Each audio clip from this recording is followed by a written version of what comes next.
আরাফার দিনে একদিকে হাজী সাহেবদের জন্য আমল, আরেকটা হলো যারা আরাফার ময়দানে নাই তাদের জন্য আমল।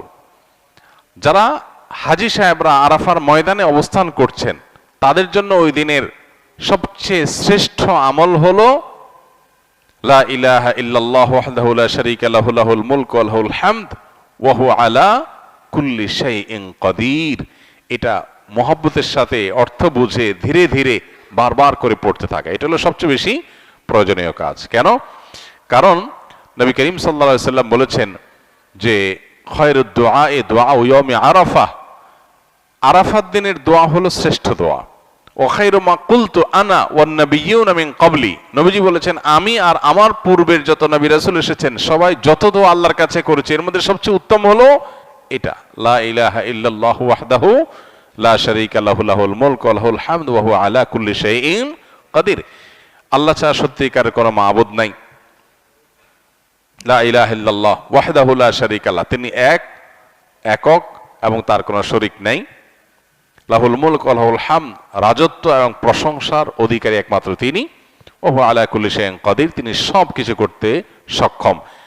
বাহ্যিক দৃষ্টিকোণ থেকে এই বাক্যগুলোর মধ্যে কোনো প্রার্থনা নাই, তাহলে এগুলোকে দোয়া বলা হচ্ছে কেন? সেটা নিয়ে অনেক আলাপ আছে এবং মুহাদ্দিসিনে কেরাম একমত যে এইগুলো দোয়া। এখানে আল্লাহ রাব্বুল আলামিনের কাছে পরোক্ষভাবে নিজের চাওয়াকে পেশ করা হচ্ছে, আল্লাহর শক্তিমত্তার কথা জাহির করে আল্লাহর কাছে নিজের সবকিছুই নিবেদন করা হচ্ছে পরোক্ষভাবে, এটাও দোয়াই। তো এটা হলো আরাফার ময়দানে যারা হাজির অবস্থান করবেন তারা সবচেয়ে বেশি পড়বেন। অনেক উলামায়ে কেরাম অবশ্য বলেন যে এই দোয়া অর্থাৎ লা ইলাহা ইল্লাল্লাহু ওয়াহদাহু লা শারীকা লাহু লাহুল মুলকু ওয়া লাহুল হামদু ওয়া আলা কুল্লি শাইইন কাদির আরাফার দিনে, আরাফার বাইরে যারা পৃথিবীর বিভিন্ন প্রান্তে গায়রে হাজি যারা আছি তারাও পড়তে পারেন, বরং আরাফার দিনে তাদের এটা পড়া উচিত এবং এ ব্যাপারে অনেকে রেকমেন্ড করেন। তাহলে একটা করণীয় পেলাম লা ইলাহা ইল্লাল্লাহু ওয়াহদাহু লা শারীকা লাহু, এটা পড়া। এবং আরাফাতের দোয়াকে সবচেয়ে শ্রেষ্ঠ দোয়া বলা হয়েছে, এই জন্য হাজী সাহেবরা বিশেষ করে যারা সেখানে অবস্থান করছেন ওই দিন একেবারে সূর্য ডুবা পর্যন্ত, যোহর থেকে নিয়ে সূর্য ডুবা পর্যন্ত পুরো সময়টা দোয়ার ভিতরে ডুবে থাকা, এটা হলো সবচেয়ে বড় কাজ। আর যারা আরাফায় নাই, আরাফার বাইরে আছে, যারা হজে যাচ্ছেন না, তারা আরাফার দিনটাতে তারা রোজা রাখবেন। আরাফার দিনের রোজা নিয়ে আমাদের দেশে প্রতি বছরই গন্ডগোল বা মত পার্থক্য দেখা দেয়, কোন দিন রোজা রাখবো? এটা কি হাজিরা অবস্থান করছে ওই দিন, নাকি আমি যে দেশে আছি সেই দেশে যখন জিলহজের 9 তারিখ হবে? তো এটা নিয়ে উভয় পক্ষেই দলিল আছে, যুক্তি আছে, দুই মতেরই সপক্ষে আলেমদের বক্তব্য আছে। সেক্ষেত্রে তুলনামূলকভাবে আমি যে দেশে আছি সেই দেশে জিলহজের 9 তারিখটা হলে সেটাকে আরাফার দিন হিসাবে, আরাফার দিন যদিও বাহ্যিকভাবে মনে হয় যে আরাফার ময়দানের সাথে সংশ্লিষ্ট, কিন্তু আসলে এই যে দিনগুলা ইয়াউমুত তারবিয়া, ইয়াউমে আরাফা, ইয়াউমুন নাহার, ইয়াউমুত তারবিয়া বলা হয় জিলহজের 8 তারিখকে, ইয়াউমুল আরাফা বলা হয় জিলহজের 9 তারিখকে, ইয়াউমুন নাহার বলা হয় জিলহজের 10 তারিখকে।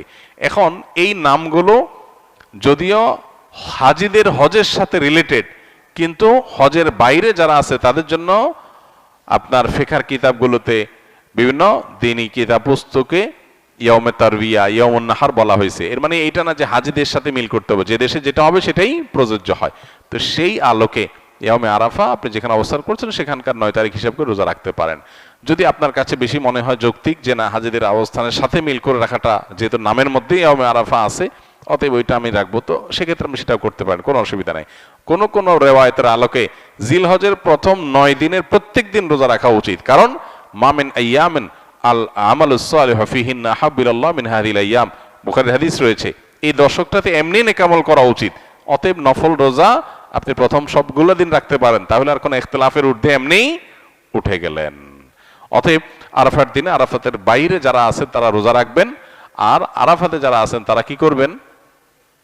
ওই যে লা ইলাহা ইল্লাল্লাহু ওয়াহদাহু লা শারীকা লাহু বেশি বেশি পড়বেন আর বেশি বেশি আল্লাহর কাছে দোয়া করবেন। দোয়াটা অবশ্য আমরা আরাফাতে যারা নাই তারাও করতে পারি।